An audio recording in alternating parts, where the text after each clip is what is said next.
request Dr. Poonam Misra Madam to formally start this session. Madam. Yes, sir. Thank you. Thank you so much, Yes, sir. please. Thank you once again for letting me introduce our Science Dialogue series to all the participants. And to today's our speaker is Dr. Sumit Rawat. So it is my pleasure to introduce everyone about the very brief introduction about this Science Dialogue series.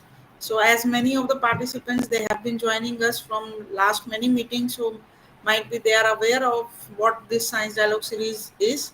But to just a brief introduction, if we talk about this series, so this is a brainchild from Dr. Gopal sir, with the single motto to deliver the knowledge from the diverse domains of the life sciences with the help of different experts who have experiences ranging from 1 2 years, and there are many experts who have joined us with the experience of more than 40 years also, the senior faculties. And if we talk about the locations of these experts, so they are, more of them are from India, and apart from, and many of them have been joining us from the different corners of the world. So this is just a brief introduction about Science Dialogue series. Now I am actually very happy to introduce our today's speaker, who is one of the rare combination that we have as an expert for this Science Dialogue series. So, sir, Dr. Sumit Kumar Rawat, sir, he is currently an associate professor in microbiology and nodal officer for the virology lab at Bundelkhand Government Medical College, Sagar, MP. Sir is not only a PhD in uh, field of microbiology from the AIMS, Bhopal 2019, but he has also done MBBS as well as MD in medical microbiology in 2009 from Maharashtra University of Health Sciences, Nagpur. Uh, there are many things that we can talk about Sumit sir profile. It is one of the very good profile that we have actually been seeing during this Science Dialogue series.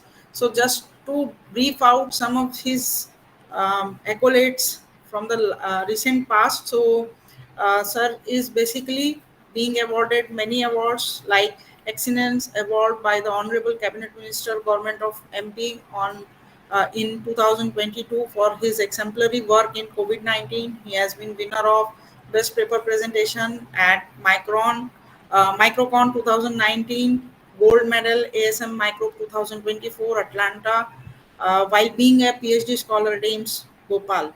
He has been also awarded at Estimate Travel Grant for observership in Copenhagen, Denmark, WHO Regional Office Europe, and attendee grant for summer school on the infectious disease in Sigtuna, attendance grant in Karolinska Institute, Sweden. So these are some of the grants and some of the awards, and not to forget about the Bill and Melinda Gates Foundation International Professional Development Award 2022 at ISID 2022 at Kuala Lumpur. His interviews have been published in Nature, US News, BBC UK, uh, Canada News, Guardian, Times of India, The Hindu. These are majorly newspapers that have been, or these are the major source of information that actually reaches to the general public. His interviews have been also covered by the maximum of the media channels like DD News, G News, CNBC TV, ABP News, ETV, etc. He is also an editorial board member and reviewer for various international journals like Frontiers, Future Virology, and has a good number of publication with the 40 international paper publication with more than 196 citations. So I welcome you, sir, on this platform. And the topic that we are going to discuss with our participants as the role of microbiota in mental health. That itself, mental health itself is now a kind of burning issue, especially among the youth. So I think that this may be a kind of new perspective that you may be adding to our participants and to all of us.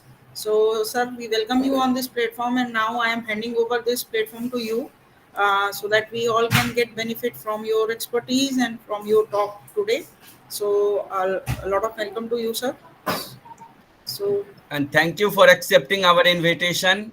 yes. Ji, And my thank pleasure. you to Prashant ji for introducing Sumit ji for this Science Dialogue series. Ji, thank you, Prashant ji. So I thank very much at the outset to the organizers, to Prashant ji, Poonam ma'am for such a nice introduction. And of course, it's an excellent opportunity with this burning topic. Ashish ji, I could also see he is also there. He has joined us, Ashish Vyas ji, and he was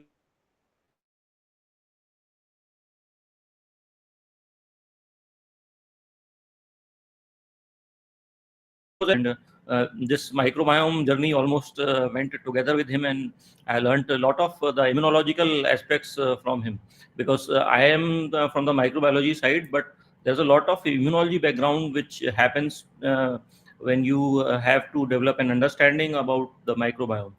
So without further delay, let me start with my presentation.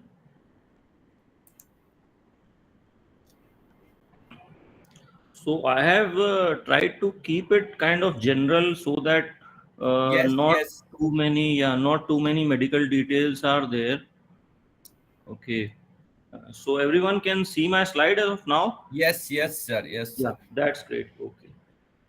So that's the topic for today, that human microbiome and what its role is there in the mental health, and we'll try to unfold it. So we all know that bacteria are ubiquitous. They are present everywhere, almost in the entire planet and even beyond. So we, on a daily basis, contact numerous microorganisms. We breathe in, we ingest them with food, with the drink, we pick them up on the skin, and mostly they do not harm us. Even when we drink that fresh stream water, large number of bacteria and viruses, they are present there, but they are not necessarily pathogens. तो यहाँ पे मैं एक line बोलना चाहूंगा कि एक बड़ा मिसलीडिंग एड आता है सॉरी टीवी पे, टेलीविजन पे हम बचपन से देखते आ रहे हैं, वो जो लाइफ बॉय और डिटॉल का वो कीटाणु कीटाणु वाला ऐड आता है. Of course, hygiene before eating and all is definitely recommended. लेकिन वो एक डर डाल देता है हमारे दिमाग में कि जो कीटाणु होते हैं वो नेसेसरली सारे खराब होते हैं. बट आजकल ये कंसेप्ट हमको डेवलप करना जरूरी है, स्पेशली यंग जनरेशन में और किड्स में, that all microbes are not bad and there are so many microbes which are actually essential for the health and for our well-being. So some of them colonize our body surfaces. They are shed with the dead epithelial cells. They are swallowed and they die in the stomach sometimes, and even they are eliminated in the feces. Relatively few of them are pathogens that might cause damage and disease. So there are distinct characteristics which allow the avoidance of some of the body defenses, and they can actually develop a disease that time.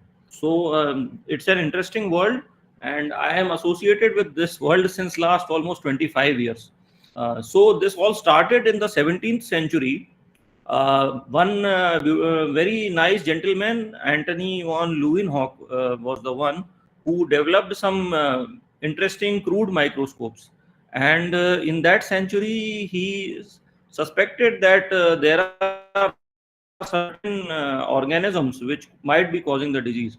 So he observed the single-celled organisms and called them bacteria, or in fact, he called them animalcules. Like he called them very tiny animals.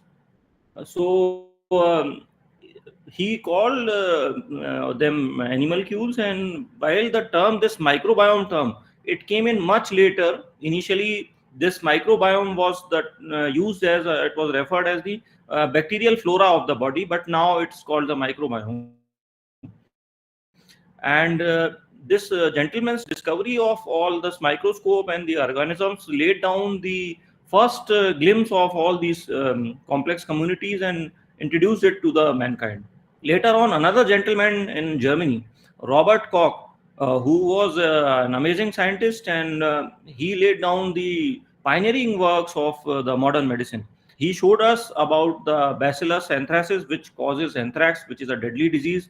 He also worked on another deadly disease, that is tuberculosis, and finally he formalized the criteria that how any bacteria could be associated with the disease. We all know कि उन्होंने कुछ postulate यानी कुछ rules दिए थे which are known as Koch's postulate. उसके detail में नहीं जाएंगे, बट थोड़ा सा हिस्ट्री हमने देख ली है.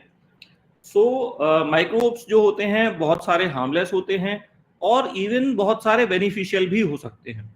So these normal microbiota are the organisms that routinely reside there on the body surfaces and inside the body. And this relationship is having a delicate balance. Some of them can cause disease when there is an opportunity for weakness. कि जब हमारा immune system weak हो जाता है, हमारे defenses shut down हो जाते हैं, then we are vulnerable to invasion, and those are called as a opportunistic infections. जैसे कि immunocompromised cases में होते हैं, like cancer, AIDS, malnutrition, all these things. What we see is that normal commensal flora can also, यानी कि जो pathogen नहीं है, even normal commensal bacteria can also cause disease in immunocompromised host, like the HIV/AIDS.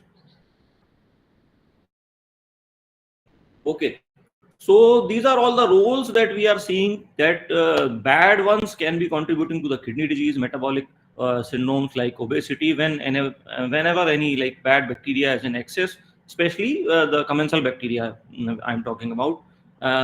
Another set of commensal bacteria which might be like in excess may be causing gastrointestinal disorders. They have proven to be having a role in colon cancer, जैसे cancer जैसी बीमारी में भी इनका role है. दूसरी side पे ये अगर नहीं होंगे तो हमारे बहुत सारे अच्छे काम नहीं होंगे. Many of the good jobs and the health which we are maintaining, we will not be able to maintain. So they play a basic role in the digestion, in the supply of various nutrients, antibiotics. They help in the training of the immune system, which is very important in the maturation and in the regular functioning of the immune system. वो जहाँ पर inflammation बहुत ज़्यादा बढ़ जाता है तो उसको काम डाउन करने में, उसके रेगुलेशन में इनका बहुत बड़ा रोल है. They also play a protective role in not only preventing but sometimes also clearance of the pathogens. तो बुरे बैक्टीरिया को हटाने में और बचाने में भी इनका रोल है. ये एक तरह से एक एक्स्ट्रा लाइन ऑफ डिफेंस की तरह एक्ट करते हैं. आज का टॉपिक भी यहाँ बहुत इंपॉर्टेंट है. They help in the normal brain development and behaviour. तो अगर नॉर्मल ब्रेन डेवलपमेंट नहीं होगा, जैसे आपकी देखते हैं neurodevelopmental disorders, one of them is autism which is very important. मैं बहुत सारे पेशेंट्स देखता हूँ ऑटिज्म के. I am seeing lot of patients and we have done their microbiome कि वहाँ पर क्या क्या हमको कमियाँ मिलती हैं and how we can actually modulate and improve. And I have kind of a 3-4 years experience with that also. We will see. So बहुत सारे एनाटॉमिकल बैरियर्स होते हैं जहाँ पे इनका जो है सिम्बायोटिक एक रिलेशनशिप डेवलप हो जाता है. So there is a very complex ecosystem which is going on between the host and the microbiota, and we are kind of living together. इसमें कई सारे scientific terms हैं जो मैं यहाँ पे enlighten कर देता हूँ because students might also be there. So mutualism is one thing where both the partners are benefiting. मतलब बैक्टीरिया को भी फायदा है, हमें भी फायदा है. Like bacteria will synthesize vitamin A and vitamin B for us, and they will help in the absorption of various nutrients. At the same time, we will give shelter, and when we eat food, we give food to the bacteria also. And then there is commensalism where one partner is benefiting and other is not harmed. तो बहुत सारे bacteria ऐसे भी होते हैं कि जो कोई विटामिन वगैरह नहीं बनाते हैं, बट हमें उससे कोई नुकसान नहीं है. Host is not having any any advantage और neither disadvantage. So skin organisms जो होते हैं, sometimes they may not be even harmful or helpful. So this kind of thing is commensalism, but definitely shelter तो organisms को मिल ही रही है. Then there is parasitism, जहाँ पे pathogens की बात होती है, when one organism is benefiting at the expense of other. Like parasite यानी कि बुरे बैक्टीरिया, पैथोजेंस जब हमारे अंदर ग्रो करते हैं तो वो हमारी बॉडी को डैमेज करते हैं. हमारी बॉडी को उनसे कोई फायदा नहीं है. जैसे कि हेलमिंथ वगैरह भी होते हैं, प्रोटोजोआ होते हैं, हमारी बॉडी को कोई फायदा नहीं है, बट वो हमारी बॉडी के डिजीज के एक्सपेंस पे they are thriving. So let us कि हमारी माइक्रोबायोटा कहाँ होती है. It is almost everywhere. अब इसमें भी दो टर्म आते हैं. One is resident microbiota which inhabit site for the extended periods, लंबे समय के लिए वहां पर रहती है. एक होती है ट्रांजिएंट माइक्रोबायोटा, क्योंकि माइक्रोबायोटा बर्थ से लेके और डेथ तक चेंज होती रहती है. इट इज नॉट लाइक एक कोई यूनिवर्सल माइक्रोबायोटा नहीं है कि बर्थ से लेके डेथ तक रहेगी, but during the course of life it keeps on changing. अगर हमारा एनवायरनमेंट चेंज होता है, हम इंडिया से यूएस जाएंगे तभी भी चेंज हो जाएगी, हम इवन कश्मीर जाएंगे तभी भी चेंज हो सकती है, हमारा खाना बदल जाएगा, चेंज हो सकती है, और ये सारी चीज इट चेंजेस फॉर गुड, कि वो वहाँ के हमें नेचुरल जो एनवायरनमेंट होगा उसको अडेप्ट करने में हेल्प करेगी. Is everyone listening? I am just not getting any feedback. Hello? Yeah, we are listening, Dr. Rawat. Yeah. We are Okay, listening. great. Yes, sir. Yes. Yeah, great. वो feedback नहीं आया तो I thought कि disconnect तो नहीं हो गया. Okay, सो ये हमारे वहाँ के अडेप्टेशन में हेल्प करती है, और इवन सीजनल अडेप्टेशन में भी बहुत अच्छी तरह से हेल्प करती है. जब विंटर सीजन आता है और समर सीजन आता है, even then there are, this was very interesting to know, there are mild changes in the microbiota which help us to adjust with the seasons. तो इसमें भी मेंटल हेल्थ का भी एक कोरिलेशन है कि ऐसी जगह है जहाँ पे साल भर ठंड रहती है, वहाँ कुछ पर्टिकुलर गर्मी वाले जो माइक्रोबायोटा होते हैं जो समर सीजन में होते हैं वो कम हो जाते हैं, प्लस सनशाइन कम हो जाती है, क्योंकि वो माइक्रोबायोटा भी सनशाइन से एसोसिएटेड है. तो विंटर्स में जो डिप्रेशन है और जो एंजाइटी है उसकी इंसिडेंस बढ़ जाता है. Again there is a role of microbiota. तो अभी हम देखते हैं कि ईसोफेगस से लेके स्टमक से लेके different places have different microbiota, most abundant being the large intestine, जिसमें बहुत सारी species और genus रहते हैं. अराउंड अगर species आप गिनने की बात करें तो एक particular जो individual है, he is having around 150 to 200 species and with billions of bacteria residing in the large intestine. तो large intestine में there are around 6 phylum with individual species like Candida, Saccharomyces, Penicillium, Cladosporium, even Malassezia. These are all the fungus. Then bacteroids, Prevotella, Firmicutes. There are so many different genus which will be there. And on the left side we have like also shown that what are these bacteria like Actinobacteria, Bacteroidetes, Cyanobacteria, Firmicutes, Fusobacteria, Proteobacteria, different viruses, and even the fungi like the eukaryotes like the Basidiomycota and Ascomycota. So all these different organisms will be there. On the skin again you will see lot of like different genus of fungi, different genus of bacteria, even viruses. Although the viruses have not been very well studied, but in future definitely we will know more and more about the viruses. So normal microbiota, as I said, colonization happens at birth, and some studies say even before that, but breastfeeding helps it, normal delivery helps it, it helps to develop the like useful microbiota.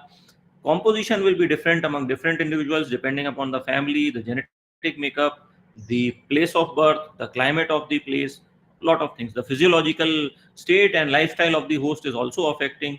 जैसे कि हमारा जो modernisation बढ़ता जा रहा है, हमारी जो डाइवर्सिटी है वो धीरे धीरे कम होती जा रही है, which is one of the cost we are like paying for the modern life, and we are having the lifestyle diseases as a result of that. So there is difference, like more Firmicutes are seen in the obese people, and Bacteroidetes are more thin people, so they also play a role in the insulin resistance.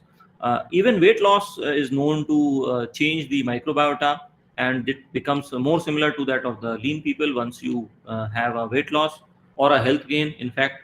So it has a protective role in different conditions.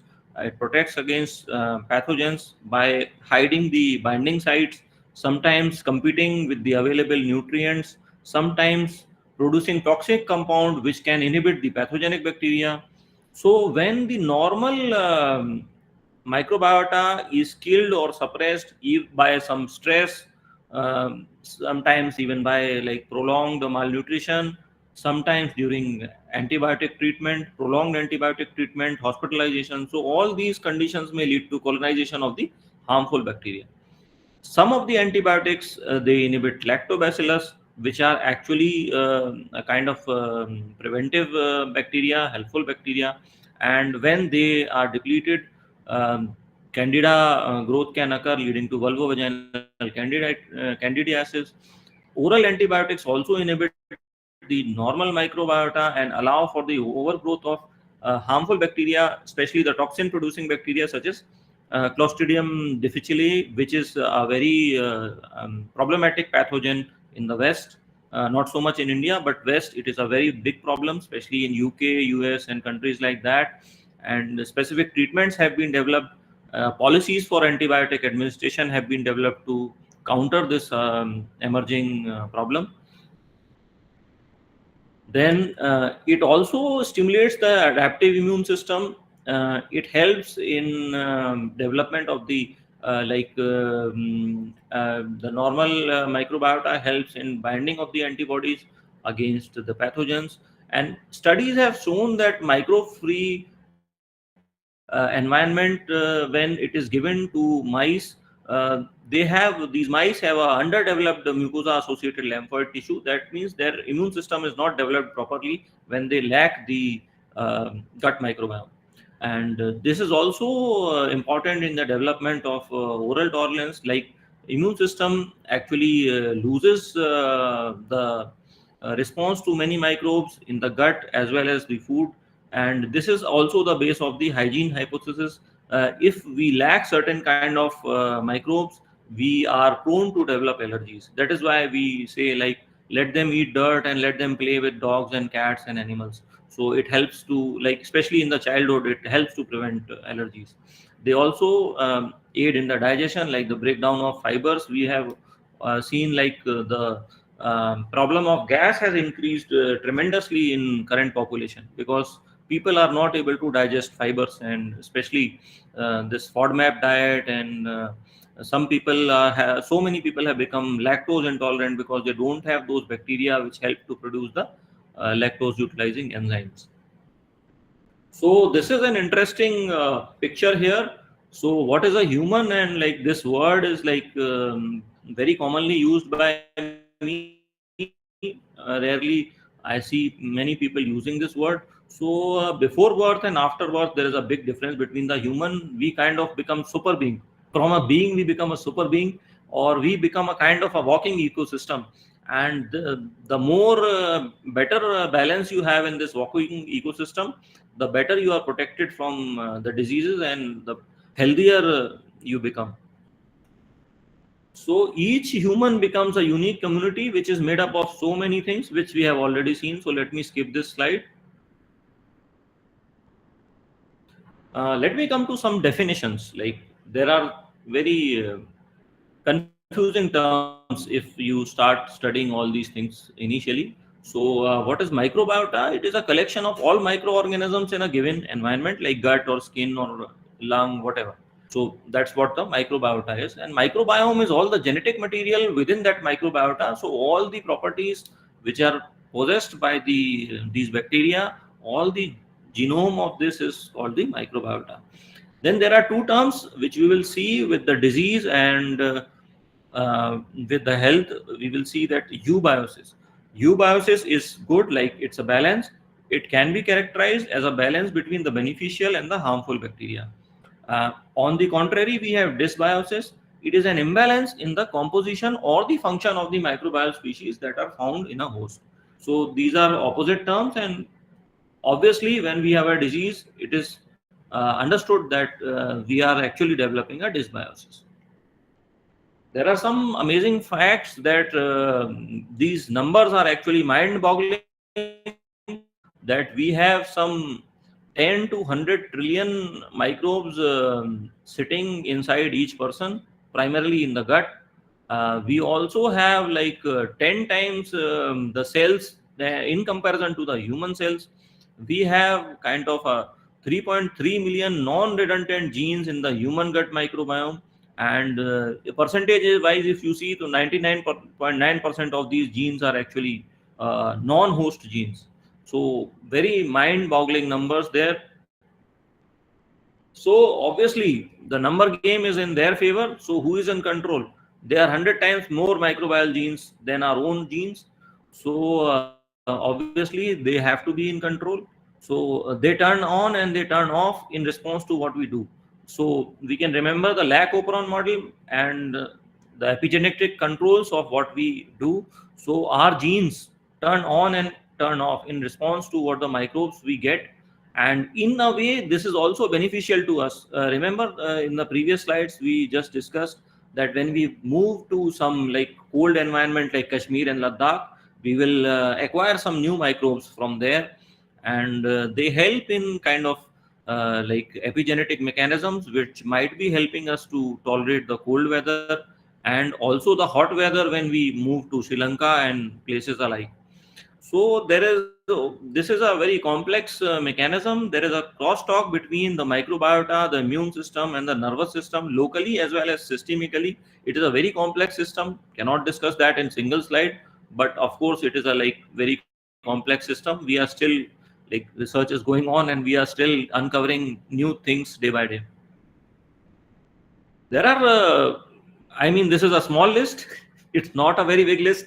This is the smallest list, which is like we are correlating with the neurotransmitter, since our topic deals with the mental health.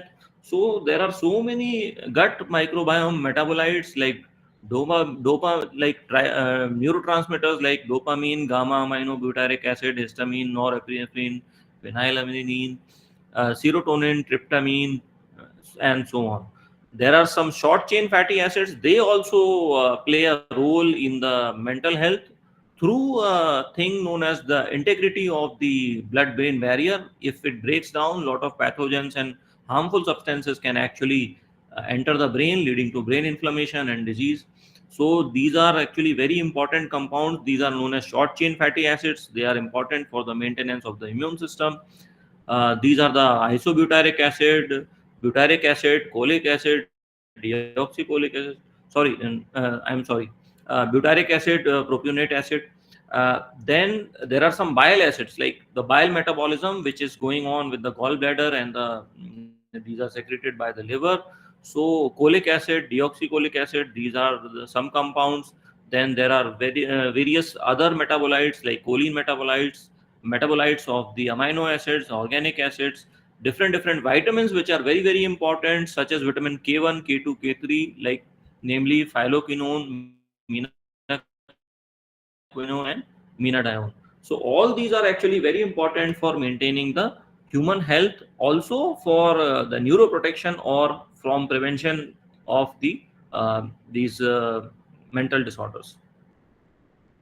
There is a long journey which has been going on. We discussed the first slide, which showed Anthony von Leeuwenhoek, and 2022 onwards, like the first microbiome therapeutics trial was announced, and nowadays so many therapeutic trials, like biotherapy trials, are going on. In between, there is lot of action going on. Like 1965, the germ-free experiment was done. 1996, sequence-based identification of the human microbiota was done, but obviously this was done with the previous tool, not with NGS.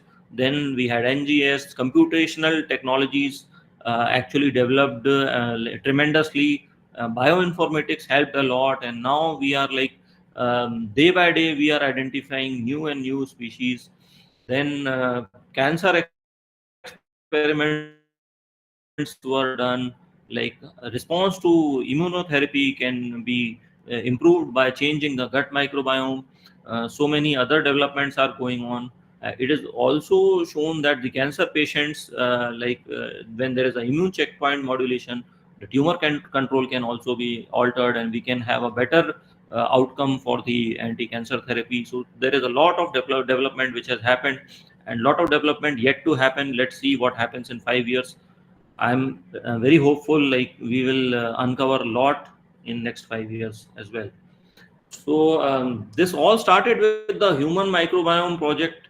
It had a list of goals like developing a reference set of sequences and the preliminary characterization of the microbiome, providing information about disease and microbiome changes, like what disease is associated with what kind of changes, developing newer technology and tools for computation, establishing data analysis and a coordinating center, establishing research repositories. This is of course very important. Examining ethical, legal, and social implications, evaluating the omics data to understand the microbiome's role in health. Of course, what is associated with health, what is associated with disease. So all these things were done. So the story starts with early human nutrition. भगवान ने ना एक बहुत अच्छा एक डब्बा packing करके भेजी है कि जो ह्यूमन मिल्क या जो हमारे मैमल्स का मिल्क होता है, इवन एग्स में भी ये व्यवस्था की गई है. That arrangement is there, that human milk is having nutrition for the child and also a nutrition for the microbiome. So the human milk oligosaccharides, they have a kind of bonds like beta 1,3 and beta 1,6 linkage bonds, which actually we don't have any enzymes for that, and these enzymes are actually present only in the bacteria. So this food is not the food for us, but this is the food for preventive bacteria, like those bacteria which help in to develop a gut lining which can prevent us from having diarrhea, prevent us from having infections in the gut. So neonate is kind, वो एक कवच जो कर्ण को मिला था महाभारत में, तो ये उस तरह का कोई कवच है जो हर माँ अपने बच्चे को देती है. ब्रेस्ट फीडिंग हम सबको प्रमोट करना चाहिए. हमारे जो गवर्नमेंट है, हमारी जो हेल्थ मिनिस्ट्री है, उसका ये मैंडेट है कि we have to promote breast feeding. तो ये एक बहुत इंपॉर्टेंट चीज है जिसको हम बता सकते हैं एज अ साइंटिस्ट, दैट ये जो कवच है ये केवल आपको अपने मदर से ही मिल सकता है, और ये कवच अगर आप बाहर का डब्बा वाला मिल्क लेंगे तो आपको ये कवच नहीं मिलेगा. It will not be able to prevent the diseases. So cholesterol is a blessing for the infant. अब हम बात करते हैं डायनेमिज्म इन द माइक्रोबायोम. इस पे डिस्कस कर चुके हैं कि अलग अलग ट्रीटमेंट पे, प्यूबर्टी पे, प्रेगनेंसी में, डिजीज में, सब तरह से माइक्रोबायोम जो होता है वो मैच्योर होता है, चेंज होता है, और ओल्ड एज के साथ वो धीरे धीरे डिक्लाइन हो जाता है. सेंटेनेरियंस में ये चीज देखी गई है. Centenarians are those people who live 100 years and beyond. तो उनका जो माइक्रोबायोम होता है इवन 90 की एज में भी बहुत अच्छा होता है. तो दिस इज एन एग्जाम्पल कि अगर आपका एक एज के साथ अगर माइक्रोबायोम मेंटेन हो रहा है तो it helps you to keep your health and maintain your health for a very long period. And it is said that they die young. Why die old? You should die young. So they are young even at the age of 100 years. So ये यहाँ पे एक important aspect है. ये दोनों जगह important है because microbiome is related with the immune system, and this is also related indirectly to the your psychological and brain health. So these interaction of the microbiomes early in life train the immune system, which can distinguish self from non-self, which actually helps in like prevention of autoimmunity. They modulate the development of the immune system. They also form the surface flora, and whenever the antibiotic is given, it can lead to this process in various places like intestine and respiratory flora, which can ultimately lead to disease. So a healthy microbiome is like a tropical rainforest. अभी मैंने बात की थी कि हम एक immune system हम एक वॉकिंग इकोसिस्टम की बात कर रहे हैं. तो ये जो इकोसिस्टम आप देख रहे हैं लेफ्ट पे, तो एक हेल्दी इंडिविजुअल का सिस्टम जो होता है वो इस तरह का होना चाहिए. राइट साइड पे ऑब्वियसली कोई डिजीज्ड इंडिविजुअल टाइप का अगर आपको इम्यून सिस्टम इकोसिस्टम दिख रहा है, तो when you get diseased you lose a lot of your ecosystem components which are also known as the keystone species. So some bacteria are the keystone species. अब आप यहाँ बोलेंगे ये जो हरी भरी घास दिख रही है, जो झरने दिख रहे हैं, झरने के साथ जो ऑर्गेनिजम्स जैसे फिशेस और आपको फ्रॉग्स और ये सब मिलेंगे, all those are actually important in maintaining the ecosystem. वो कहीं ना कहीं कुछ ना कुछ रोल प्ले कर रहे होते हैं इसमें. मैं एक डॉक्यूमेंट्री देख रहा था. That documentary actually said that fishes are very important for maintaining the forest.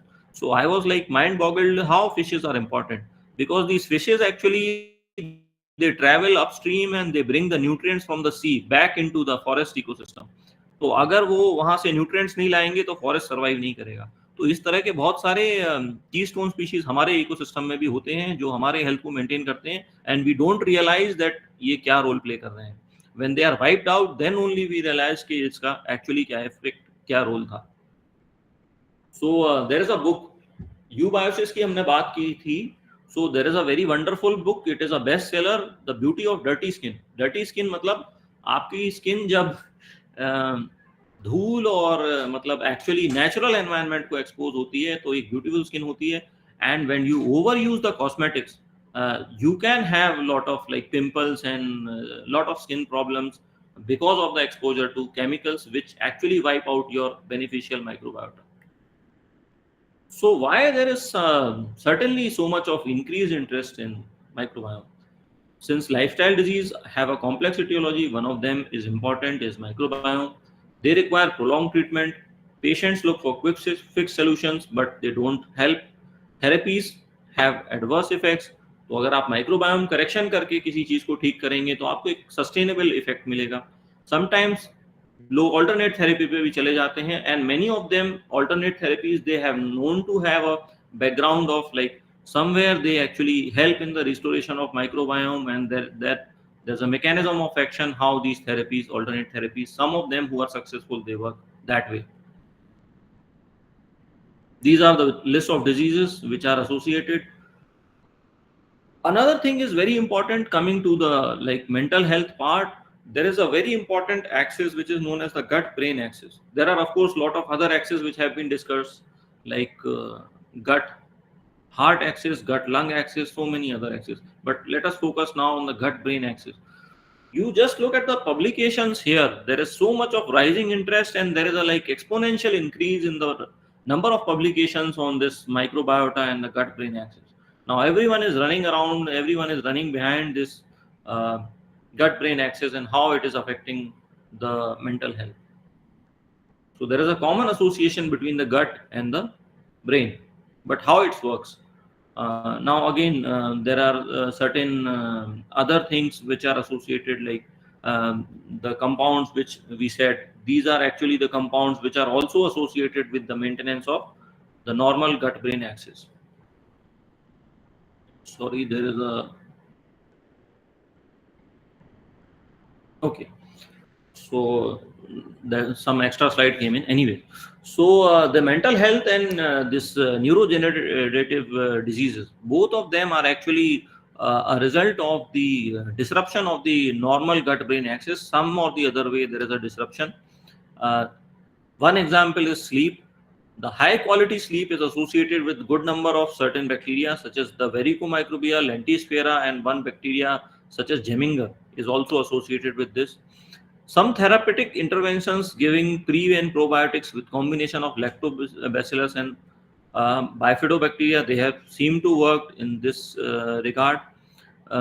Many important diseases such as Alzheimer's disease, they are associated with a reduction in microbial richness and decreased number of Firmicutes, bifidobacterium, and also increase in the bacteroidetes, like the Firmicutes and bifido are decreasing and bacteroidetes is increasing. So as a proof of this concept, enhanced cognition has been achieved in Alzheimer's disease, and improved psychomotor functions have been also achieved in ASD, and a drop in psychological distress when you actually administer this probiotic modulation therapies. So there are certain individual diseases which have been shown to associated with different genus of bacteria.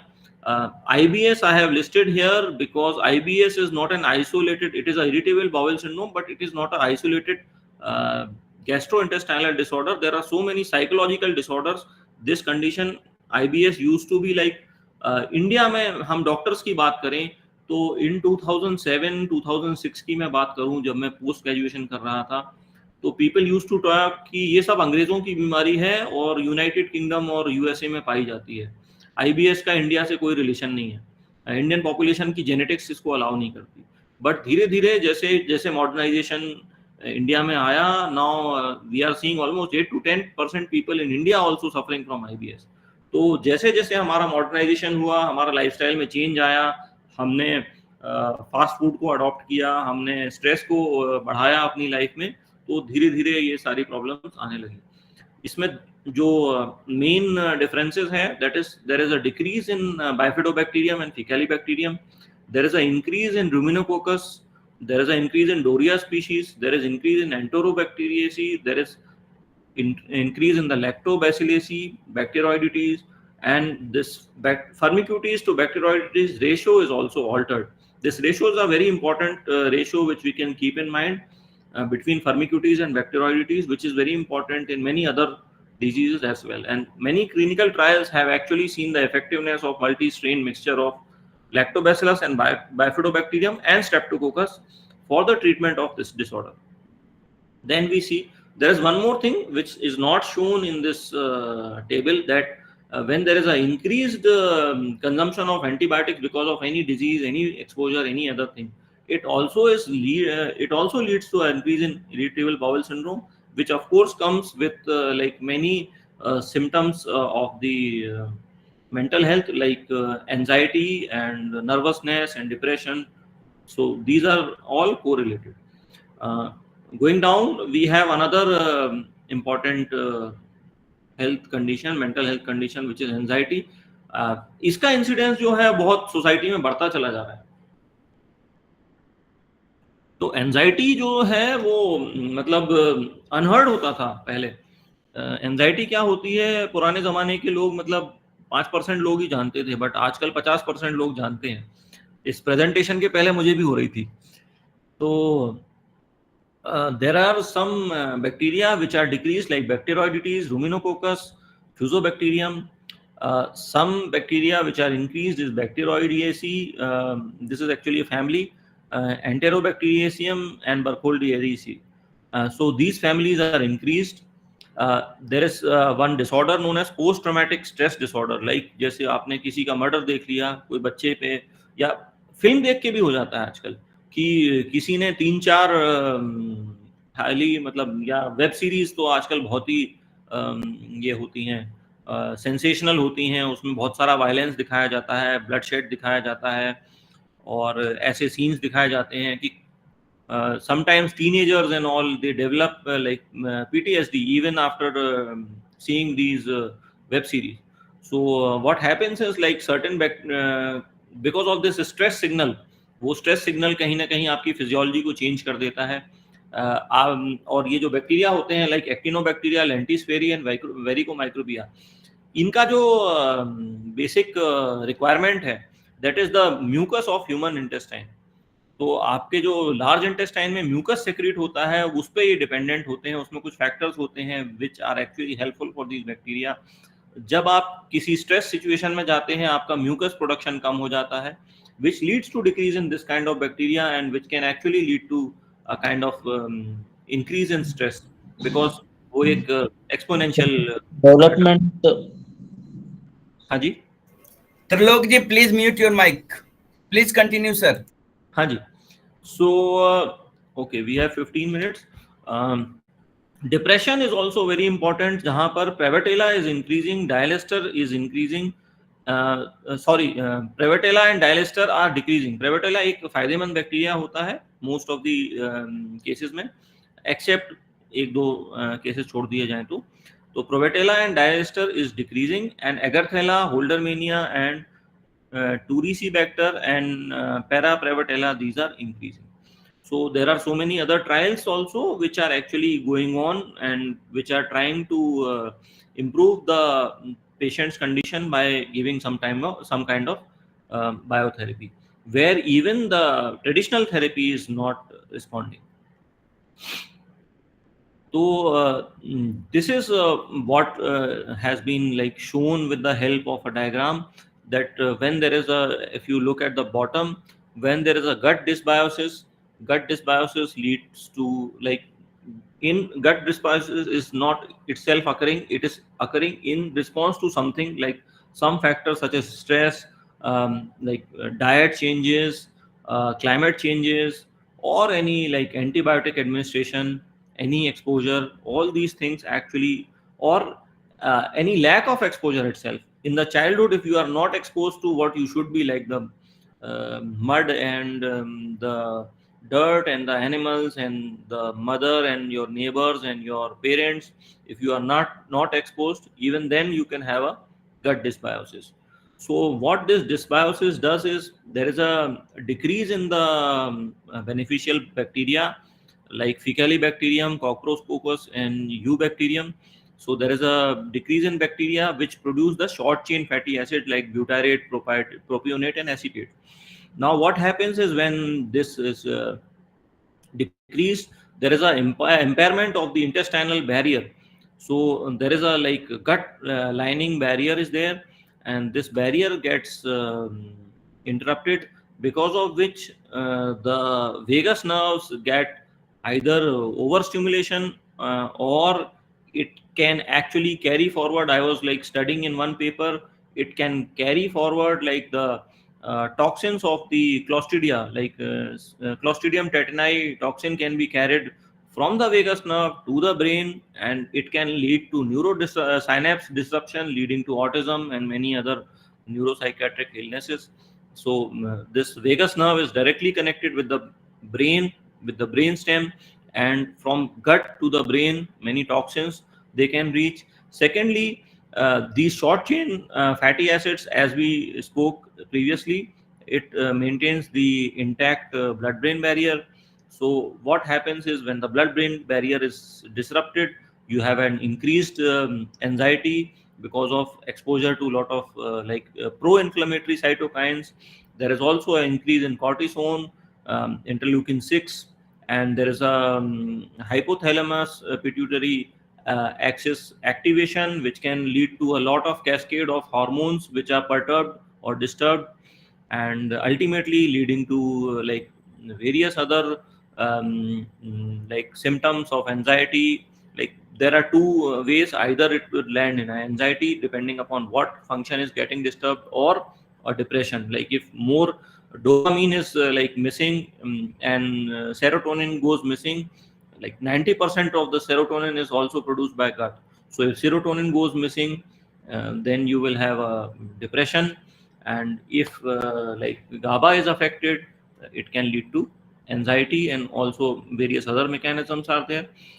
It has been shown that gut microbiota like lactobacillus and bifidobacterium, they can actually increase the GABA receptor expression, and ultimately leading to benefits in such kind of diseases. And bifidobacterium longum was one species which was used for anxiolytic effect through the vagus nerve. It was demonstrated in one of the papers which are actually listed below. So it is also seen that dysbiosis in the gut is associated with fourfold,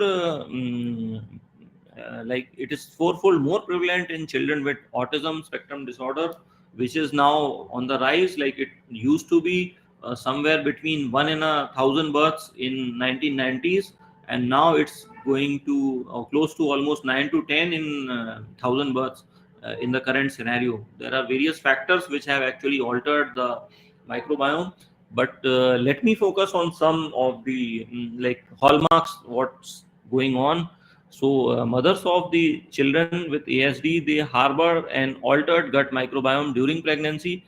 So let me tell you that with the autism spectrum disorder, it's not like every child will have a autism spectrum disorder. There are so many families where one child is normal, other child is autistic, and there is no specific order. First may be normal, second may be autistic, or first may be autistic, then subsequent child may be normal. So it is kind of a preventable disorder. So if we initiate our our measures at the right time, we will be able to like prevent a disaster. So in a pregnancy, it's very important to maintain a healthy diet and to like stay away from the stress. So there is a significant increase in relative abundances of Moraxellacea and Enterobacteriaceae, which is kind of like if you Enterobacteriaceae, they come from the like polluted water.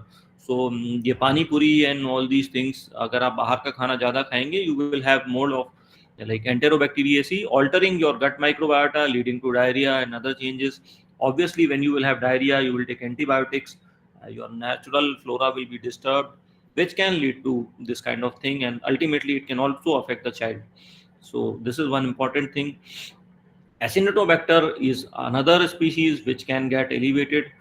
There is a significant reduction in one bacterium, which is Faecalibacterium. It is a protective bacterium This bacterium is one bacteria which produces like around 70 to 80% of the short chain fatty acids, especially the butyrate. And Faecalibacterium is, there was one study which said that when you take a lot of apples, so that time you have a very good Faecalibacterium in your gut. So then if you, this was about the mother. If you talk about the children with the ASD, they have a unique gut bacterial biomarkers, like they will have Sphingobiomes, Xenophagum, Anaeroplasma. It will have various other like Selenococcus and Promicro monospociaceae. So there are so many this bacteria which are there, which are usually not found. And then you will have Clostridia. It is said that this Clostridia toxin actually ascends up the vagus nerve, and it blocks the neurotransmission and has a proteolytic cleavage of synaptobrevin, which actually is a synaptic vesicle membrane, and because of which this behavioral deficit can develop. It also contributes to intestinal as well as behavior manifestation of IBS. We already spoke about that. And okay, uh, now I go forward how we can. This was about how the dysbiosis and microbiome is affecting mental health. Next slide, I will be taking you to how do we identify the microbiome. So here, like basic science people will be very much interested. So initially we had only one option, which was culture based technique, and E. coli, one of the classical example of gut microbiome. Bacteria of the gut was actually revealed through culture. Ascaris was the one who discovered it, and E. coli classically has been a laboratory bacterium for so many experiments and so many studies. I can't even name them. There are so many. So these a small number of organisms were identified by culture-based technique, and they actually took some days to culture them. Then PCR targeted screening started. So PCR was the next technology where a predefined panel of organisms could be used based upon the sequences of course, like probably they would have obtained it from Sanger sequencing. But anyways, this is a low throughput technique where only 20 to 30 samples can be run. It takes 4 to 6 hours. Cost is a advantage. Like if you are looking for H. pylori, which is one organism which causes the gastric ulcers. So if it is a commensal in some of the people, but it can be a pathogen in some people depending upon the symptoms and conditions, microbiota and so on. So H. pylori can be detected. C. difficile can be detected with the help of PCR. This is one important application here. Amplicon sequencing can be done, that is partial genome can be done. It identifies most organisms which are present based upon the sequences, of course. High throughput is there, like 300 samples can be run, 48 hours, even more can be there. Cost is like more than PCR, but there is no insight into the function. Then you have a shotgun sequence where you can sequence any organism, like you take the whole data, whatever is present, and you do the whole genome sequencing with the help of so many, like you already know, there are so many kinds of technologies you can rely upon, Illumina. Why this qPCR and RT-PCR for identification? Why not normal PCR? Because all bacteria have DNA. Yeah. I agree with you. Even a normal PCR can be there for Yes. identification. Yes. Yeah. qPCR was mentioned, like if you have like you want to. I think this question was a very pertinent question. If you want to estimate the quantitative differences between the 2-3 bacteria, definitely you can go for a We PCR. generally, when we Single wish to bacteria. know the copy number or gene expression, then we go for Yeah. qPCR. Yeah, absolutely. So there is the role of PCR, and if you go for a like conventional PCR, definitely, if I want to like, I have 50 patients, I want to know how many of them are affected with H. pylori or C. diff, I can go for a conventional PCR. Very rightly said. So coming to the shotgun, it identifies most of the organisms, even unknown organisms. Like we don't know when we can discover some new organisms, even unknown sequences can be discovered. Again, it is a high throughput but big data is generated. You need a fair amount of computer processing and capabilities, and you need to have like database knowledge, and there you can actually compare like what all species you are encountering in this. Runtime is like 48 hours, but you should have a fair number of samples, then only you can run. Cost again even higher than the PCR and amplicon, but it is having a functional potential. Like you individual genes also you can discover. You can find even the expression, or you can even find like novel genes also you can discover with the help of this technology.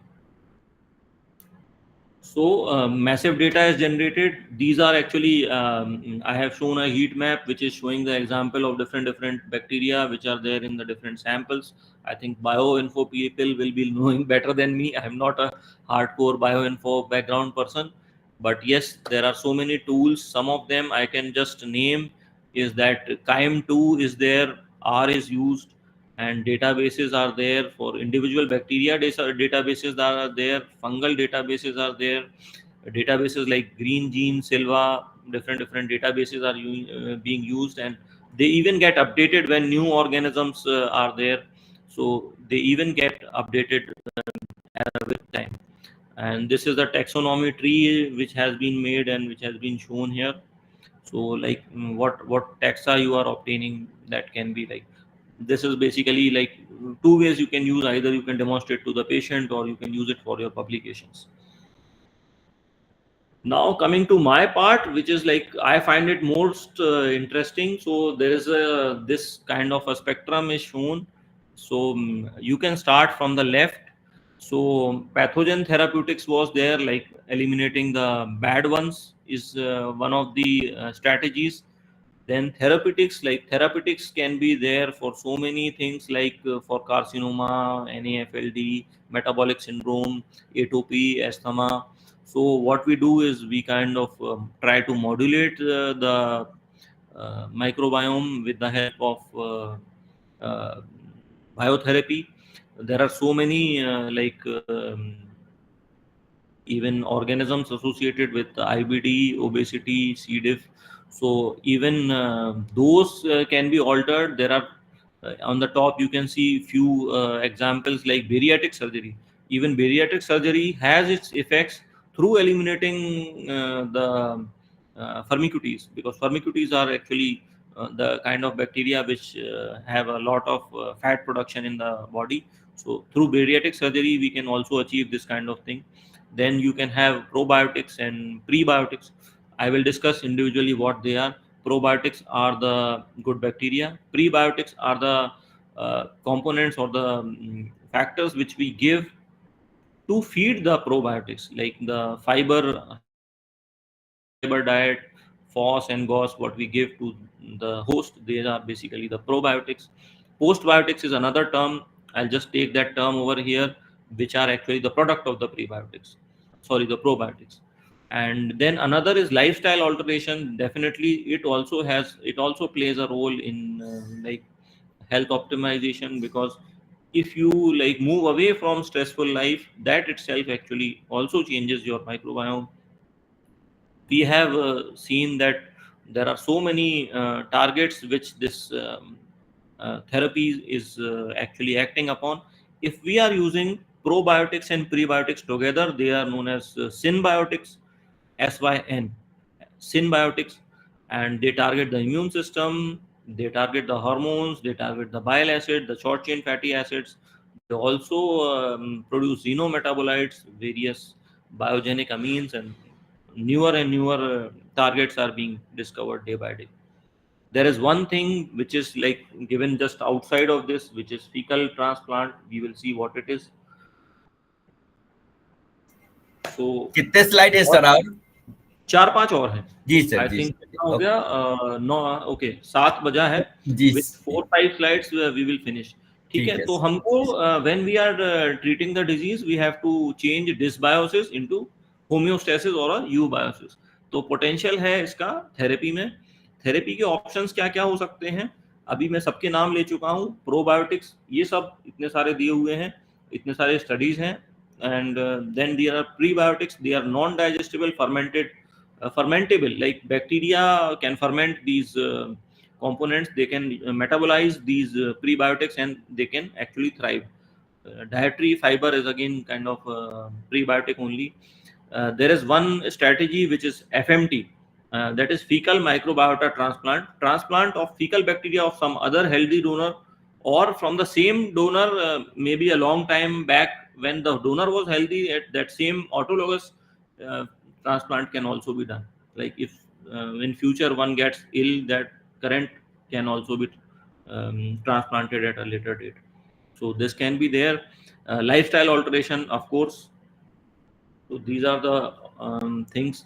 Fiber and chronic illness. This is the meta-analysis which shows that there is a direct relation between how the intake of fiber affects the chronic illness. If you take more fiber, the incidence actually decreases. So this is the picture from the Harvard School of Public Health. You can download this picture. This is a beautiful picture. You can show it to your friends, family, to patients. Like this should be your ideal diet, like vegetables, fruits, whole grains, healthy protein, healthy oils, and water. This is like the component of whole diet. There is a difference between food and nutrition. Every food does not offer you nutrition. Like if I eat a piece of paper, I might satisfy my hunger, कि अगर मैं paper के टुकड़े भी खा जाऊंगा तो शायद मेरा हंगर मिट जाएगा, बट मुझे न्यूट्रिशन शायद ही कुछ मिलेगा. तो न्यूट्रिशन में actually carbohydrate, amino acid, fat, vitamin, mineral सब कुछ होना चाहिए. Then it will actually feed my body, and it should also importantly feed my bacteria also. So fibre is important for the bacteria. Now biotherapy, इसको मैं skip करता हूँ कि इतनी सारी जो चीज़ें होती हैं इन सबको हम बायोथेरेपी बोलते हैं. फोटो वाली चीज़ों पर आता हूँ. बहुत सारे क्लिनिकल ट्रायल्स चल रहे हैं ऑस्ट्रेलिया में, यूएस में. These are all the bacteria which are being like used as a live bacteria, used as a therapy is biotherapy.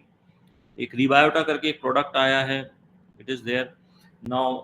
कौन कौन सी डिजीज में अभी इसको यूज किया जा रहा है?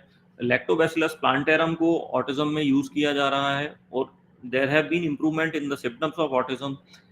Then another prebiotic is being used, that is sorry, ये prebiotic क्यों लिखा है? Probiotic होना चाहिए. Bacillus longum subspecies infantis use किया जा रहा है. ये भी GI symptoms को रिड्यूस करता है ऑटिज्म में. शाइजोफ्रेनिया में प्रोबायोटिक्स, शाइजोफ्रेनिया स्किज़ोफ्रेनिया भी बोलते हैं इसको. तो this is a very severe mental disorder. इसमें बैसिलस एनिमैलिस को यूज कर रहे हैं, सिनबायोटिक्स यूज कर रहे हैं. नेक्स्ट जो मैं देख रहा हूँ कि सिनबायोटिक मतलब बैक्टीरिया भी हम यूज कर रहे हैं और साथ में प्रीबायोटिक भी यूज कर रहे हैं. तो ये हो गया आपका सिनबायोटिक. इससे भी इंप्रूवमेंट मिला है. एक ब्रेन डेराइव्ड न्यूरोट्रोपिक फैक्टर होता है, तो BNDF के लेवल में इंप्रूवमेंट देखा गया है. स्ट्रेस में साइकोबायोन्स यूज किए गए हैं, मतलब ऐसे प्रोबायोटिक्स जिनको साइकोलॉजी ट्रीटमेंट के लिए यूज करते हैं उनको साइकोबायोन्स बोलते हैं. जैसे कि बैसिलस लॉन्गम, लैक्टोबैसिलस रैमनोसस, इनको यूज किया गया. ये ट्रायल्स अभी चल रहे हैं जिससे we saw that there is a decrease in stress. ये सारे बायोथेरेपी चल रहे हैं. FMT के बिना मेरा लेक्चर अधूरा होगा, क्योंकि recently I started participating in FMT in Hyderabad, and we have done FMT for few of our autistic children with promising benefits. तो होम्योस्टैसिस को हमें वापस अचीव करना है, जो एक बार डिसरप्शन हो गया होता है. तो इसमें हम देखते हैं कि हम जब ये FMT कर लेते हैं तो ये सारी चीज़ें इम्प्रूव हो जाती हैं. ये कुछ इस तरह से प्रोसेस होता है कि हम इसको पिल्स के फॉर्म में दे सकते हैं, ओरली ले सकते हैं. हम कोलोनोस्कोपी के थ्रू भी इसको दे सकते हैं. हेल्दी डोनर का स्टूल को प्रोसेस करके उसका एक हम सूपी लिक्विड तैयार कर लेते हैं फिल्टर करके. We give it through colonoscopy, but it is not a one time. We have to give it many times, at least 30 to 40 times we have to give it. And it shows that there is an improvement in so many disorders, even like Parkinson's disease, Alzheimer's, in autism. Studies are there. IBS के लिए एक standard therapy, और specially recurrent clostridium डिफिकल infection के लिए भी इसको एक recurrent therapy माना गया है. ये एक मज़ेदार पोस्टर है. इस पेशेंट का फीकल माइक्रोबायोटा ट्रांसप्लांट किया गया, हेयर ट्रांसप्लांट नहीं किया गया. FMT के तौर पे वो जो उसके बाल चले गए थे वापस आ गए. इसीलिए मैंने इस मज़ेदार पिक्चर को यहाँ पे डाला है कि एडेड बेनिफिट्स भी मिल जाते हैं. वो इम्यून मॉड्यूलेशन जो हुआ होगा, definitely it help with the skin and the hair. So much of this is happening around the globe. इतने सारे पेटेंट एप्लीकेशंस डाले गए हैं, इसमें से ग्रांटेड एप्लीकेशंस हैं ये कुछ कंपनीज हैं जो मेजर प्लेयर्स हैं। टेक अवेज 1 2 3 4 करके बोल दूं। Gut microbiota plays a crucial role in maintaining our overall health and well-being, influencing the brain function, behavior, mental well-being. Bidirectional communication is there, which is very important in immune system, enteric system, and production of neurotransmitters and metabolites. Imbalances in the microbiota can lead to disorder like anxiety, depression, and neurodegenerative disorders. Functional gastric disorders like FDGI, like functional disorders, are recognized as disorders of the gut-brain interaction function. Targeting the microbiota, interventions such as probiotics, prebiotics, and microbiota transplantation hold promise for the potential therapeutic interventions. Further research is needed to understand all these complex mechanisms. यहाँ research का बहुत बड़ा scope है, इसको communicate करना चाहिए. Future implication है कि हम इसको AI के साथ इंटीग्रेट कर सकते हैं, हम अपने एफर्ट्स को कंबाइन कर सकते हैं, लाइक लाइफस्टाइल से लेके न्यूट्रिशन से लेके prebiotics, postbiotics, everything. A combination of factors can be applied. Precision probiotics can be made. Microbiome engineering strategies can be designed with the help of AI and advanced computational like machine learning technologies. And precision medicine is now evolving. Disease prediction can also be done कि अगर आपने किसी का microbiome देखा है तो इसको भविष्य में क्या डिजीज होगी, यू कैन प्रिडिक्ट दैट. तो हम लोग भी एक भविष्य क्या बोलते हैं वो पामिस्ट्री टाइप की दुकान खोल सकते हैं. On a lighter note, phage therapy can be done, क्योंकि फाजेस बहुत सारे जो बुरे बैक्टीरिया हैं उनको एलिमिनेट कर देते हैं, तो फाज थेरेपी का भी एज अ बायोथेरेपी यहाँ पे रोल है. कॉज इफेक्ट रिलेशनशिप नहीं है, तो ये हमारा एक लिमिटेशन है. समटाइम्स कम्युनिटी इफेक्ट होता है, तो हम कई बार एक बार बहुत एक सिंगल चीज को ढूंढ के पीछे पड़ जाते हैं कि बस यही बैक्टीरिया काम का है. ऐसा नहीं है. कई बार कम्युनिटी इफेक्ट होता है कि वो 10 एक के साथ होंगे तब वो काम करेंगे, मतलब 5 उंगलियां होंगी तब मुट्ठी बनेगी, कुछ उस तरह का काम है यहाँ पे. और कोर माइक्रोबायोम कई बार सिलेक्ट करना मुश्किल होता है. गैप है हमारे नॉलेज में कि बहुत सारे सीक्वेंसेस किस बैक्टीरिया के हमें आज भी नहीं मालूम. फंगाई वायरस का रोल अभी थोड़ा सा इन्फेंटाइल स्टेज में है, ये डेवलप होना है, ये हमने पूरा डेवलप नहीं किया है. नेक्स्ट स्लाइड में मैंने अपना यूट्यूब चैनल डाला हुआ है. इस टाइप की वीडियोस हैं जो कॉमन यूज़ के वीडियोस हैं, मैं उन पे कुछ वीडियोस बना देता हूँ. कुछ जो लेटेस्ट रिसर्च आते हैं, I have a WhatsApp group also sir, you can also join.